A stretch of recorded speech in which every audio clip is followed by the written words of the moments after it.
കൊല്ലം ജില്ലയിലെ പുനലൂരിൽ സ്ഥാനാർത്ഥിയെ പ്രഖ്യാപിച്ചിട്ടും UDF-ലെ അസ്വാരസ്യം ഒഴിയുന്നില്ല എന്ന് ഞങ്ങളുടെ ബ്യൂറോ അറിയിക്കുന്നു. ലീഗ് മത്സരിക്കുന്ന മണ്ഡലത്തിൽ വിമതനായ കോൺഗ്രസ് നേതാവ് പ്രചാരണം തുടരുകയാണ്. മണ്ഡലത്തിൽ കോൺഗ്രസിന്റെ സ്ഥാനാർത്ഥി വന്നാൽ പിന്മാറാമെന്നാണ് വിമതനായ നെൽസൺ സെബാസ്റ്റ്യന്റെ പ്രതികരണം. എല്ലാ പ്രവർത്തകരും ഐക്യകണ്ഠനാണ് തീരുമാനിച്ചത്. ഒരുമിച്ച് ബ്ലോക്ക് കോൺഗ്രസ് കമ്മിറ്റിയുടെ തീരുമാനമാണ് കോൺഗ്രസിന് മത്സരിക്കണം. അങ്ങനെ എൻ്റെ പേര് വന്നു മത്സരിക്കുന്നത്. ഇനി അഥവാ കോൺഗ്രസ് നേതൃത്വം പറയുന്നു മറ്റൊരാൾ മത്സരിക്കണം എന്ന് പറഞ്ഞാൽ ഞങ്ങൾ മാറിക്കൊടുക്കും. മാറിക്കൊടുത്തിട്ട് പക്ഷേ അത് കോൺഗ്രസിന് മാത്രം ഘടകകക്ഷികൾക്ക് ഞാൻ കൊടുക്കില്ല. കാരണം ഘടകകക്ഷികളെല്ലാം തോറ്റിവിടെ. ഒരു തവണയാണോ ഇവിടെ ആരെല്ലാം ജയിച്ചു? പുല്ലൂർ മധു ജയിച്ചു, ശ്രീ സാമുമൻ ജയിച്ചു, സുരേന്ദ്രപിള്ള ജയിച്ചു, CM സ്റ്റീവൻ ജയിച്ചു. ഇവരെല്ലാം ജയിച്ച മണ്ഡലമാണിത്. അവിടെ ഇനി ഒരു മാറ്റത്തിന് ഞങ്ങൾ തരാത്തത്. ഇവിടെ ഞങ്ങൾക്ക് കോൺഗ്രസിന്റെ രക്തം കൂടുന്ന മണ്ഡലമാണിത്. ഈ മണ്ഡലത്തിൽ ഞങ്ങൾ കോൺഗ്രസ്സുകാർ തന്നെ മത്സരിക്കും. പ്രാദേശിക നേതൃത്വത്തെ അനുനയിപ്പിക്കാൻ KPCC ഇടപെടാനും സാധ്യതയുണ്ട്. ഇന്ന് തന്നെ പ്രശ്നം പരിഹരിക്കുമെന്ന് കൊല്ലം DCC പ്രസിഡന്റ് P. രാജേന്ദ്രപ്രസാദ് 24 പറഞ്ഞു. അവിടെ സംസ്ഥാന നേതാക്കളെ ബന്ധപ്പെടുത്തി അതിന് പരിഹാരമുണ്ടാക്കാൻ കഴിയും എന്ന് തന്നെയാണ് എൻ്റെ പൂർണ്ണ വിശ്വാസം. ഇന്ന് അതിനൊരു തീരുമാനം ഉണ്ടാകും. അത് അവരുടെ ഒരു നിലപാടാണ്. ഞാൻ അവരുമായിട്ട് സംസാരിച്ചു. ഇനി അതിന്റെ സാധ്യത എന്താണെന്ന് എനിക്കറിയില്ല. അതുകൊണ്ടാണ് ഞാൻ സംസ്ഥാന നേതൃത്വത്തിന്റെ തീരുമാനമായിക്കോട്ടെ എന്ന് വിചാരിക്കുന്നത്. KPCC AICC തലത്തിലുള്ള ആളുകളെ അവരുമായി വിളിച്ച് സംസാരിച്ചത് സെറ്റിൽ ചെയ്യും എന്നാണ് ഞാൻ പ്രതീക്ഷിക്കുന്നത്. ഞാൻ അങ്ങനെ ആവശ്യപ്പെട്ടിട്ടുണ്ട്. ഇതുമായി ബന്ധപ്പെടേണ്ട എല്ലാ നേതാക്കളും സ്ഥാനാർത്ഥികളാണ്, തിരക്കിലാണ്. ഇന്ന് തന്നെ ഉണ്ടാകണമല്ലോ. നാളെ നോമിനേഷൻ കൊടുക്കേണ്ട ഡേറ്റും ഒക്കെയാണ്. അതിനു മുൻപ് ഒരു തീരുമാനം ഉണ്ടായേ മതിയാവുള്ളൂ. അതുണ്ടാകും എന്ന് ഞാൻ പ്രതീക്ഷിക്കുകയാണ്.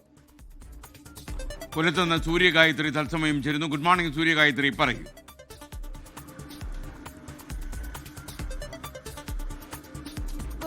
SKN പുനലൂർ കോൺഗ്രസിനെ പ്രാദേശിക കോൺഗ്രസ് നേതൃത്വത്തിനെ പൂർണ്ണമായിട്ടും ജില്ലാ കോൺഗ്രസ് നേതൃത്വം കൈയൊഴിഞ്ഞു എന്നുള്ളത് തന്നെയാണ് മനസ്സിലാക്കാൻ സാധിക്കുന്നത്.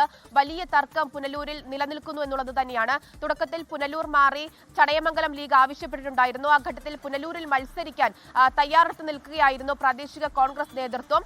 പുനലൂരിൽ സംബന്ധിച്ചിടത്തോളം 1996 ശേഷം പുറത്തു നിന്നുള്ള വ്യക്തികൾ അല്ലെങ്കിൽ ഘടകകക്ഷികളാണ് ഇവിടെ സ്ഥാനാർത്ഥിയായിട്ട് വന്നിട്ടുള്ളത്. ആ സമയത്ത് വലിയ പരാജയം കോൺഗ്രസിന് മണ്ഡലത്തിൽ നേരിട്ടുകൊണ്ടിരിക്കുന്നു എന്നുള്ള വലിയ പരാതി ഉയർത്തിക്കൊണ്ടാണ് കോൺഗ്രസ് സ്ഥാനാർത്ഥി തന്നെ മണ്ഡലത്തിൽ വേണമെന്നുള്ളത് പ്രാദേശിക കോൺഗ്രസ് നേതാക്കൾ വ്യക്തമാക്കിയിട്ടുണ്ടായിരുന്നത്. പക്ഷേ പുനലൂർ ലീഗിലേക്ക് തന്നെ വരുന്ന ഒരു സാഹചര്യത്തിലാണ് പ്രത്യക്ഷത്തിൽ വലിയ പ്രതിഷേധമുയർത്തി കോൺഗ്രസ് രംഗത്തെത്തിയിട്ടുണ്ടായിരുന്നത്. ആ ഘട്ടത്തിലാണ് വലിയ കൺവെൻഷൻ ഉൾപ്പെടെ കഴിഞ്ഞ ദിവസം പുനലൂരിൽ സംഘടിപ്പിക്കുന്ന ഒരു സാഹചര്യം ഉണ്ടായിരുന്നു. സ്വന്തം നിലയ്ക്ക് സ്ഥാനാർത്ഥിയെ പ്രഖ്യാപിച്ചു കഴിഞ്ഞു. നെൽസൺ സെബാസ്റ്റ്യനാണ് പുനലൂരിൽ കോൺഗ്രസ് ഇപ്പോൾ പ്രഖ്യാപിച്ചിരിക്കുന്ന സ്ഥാനാർത്ഥി. വിമതനായിട്ട് മത്സരിക്കാൻ നെൽസൺ സെബാസ്റ്റ്യൻ തയ്യാറെടുത്ത് നിൽക്കുന്നു. പ്രചാരണം ആരംഭിച്ചു കഴിഞ്ഞിട്ടുമുണ്ട്.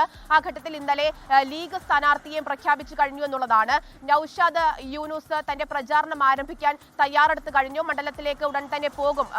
പ്രചാരണ പരിപാടികൾ ആരംഭിക്കുമെന്നുള്ളത് നൌഷാദ് അറിയിച്ചിട്ടുണ്ട്. പക്ഷേ പിൻവാങ്ങില്ല എന്നുള്ള നിലപാടിൽ ഒരു അയവും വരുത്തുന്നില്ല പ്രാദേശിക കോൺഗ്രസ് നേതൃത്വം എന്നുള്ളത് തന്നെയാണ്. വിമത സ്ഥാനാർത്ഥി മത്സരിക്കുമെന്നവർ ഉറപ്പ് പറയുന്നു. അതേ ആ സമയത്ത് തന്നെ ഒരു കോൺഗ്രസ് സ്ഥാനാർത്ഥിയാണ് നേതൃത്വം പുനലൂരിൽ തീരുമാനിക്കുന്നത്. അങ്ങനെ ഒരു പ്രഖ്യാപനം ഉണ്ടായാൽ താൻ പിന്മാറാൻ തയ്യാറാണ് എന്നുള്ള കാര്യവും നെൽസൺ സെബാസ്റ്റ്യൻ വ്യക്തമാക്കുകയാണ്. എന്തായാലും വലിയ പ്രതിരോധത്തിലായിരിക്കുന്നു പുനലൂർ എന്ന കാര്യത്തിൽ ഒരു തർക്കവും വേണ്ട. ഈ വിഷയത്തിൽ ഇനിയിപ്പോൾ KPCC ഇടപെടുമെന്നുള്ളതാണ് കൊല്ലം DCC പ്രസിഡന്റ് ഇപ്പോൾ അറിയിച്ചിരിക്കുന്നത്. ജില്ലാ കോൺഗ്രസ് നേതൃത്വം ഈ വിഷയത്തിൽ ഇനി ഇടപെടുന്നില്ല. കഴിഞ്ഞ ദിവസങ്ങളിൽ നേതാക്കളും ഒക്കെ ആയിട്ട് ചർച്ച നടത്തിയതാണ്. പക്ഷേ അനുനയിപ്പിക്കാൻ കഴിയാത്തൊരു സാഹചര്യത്തിലാണ് KPCC നേരിട്ട് ഈ വിഷയത്തിൽ ഇടപെടും. പുനലൂരിലെ പ്രാദേശിക കോൺഗ്രസ് നേതൃത്വവുമായിട്ട് സംസാരിക്കും. വിമത സ്ഥാനാർത്ഥി അത് പിൻവാങ്ങണമെന്നുള്ളത് അവരോട് ആവശ്യപ്പെടുമെന്ന് അറിയിച്ചിരിക്കുന്നു. സൂര്യഗായത്രിയാണ് വിവരങ്ങൾ നൽകിയത്.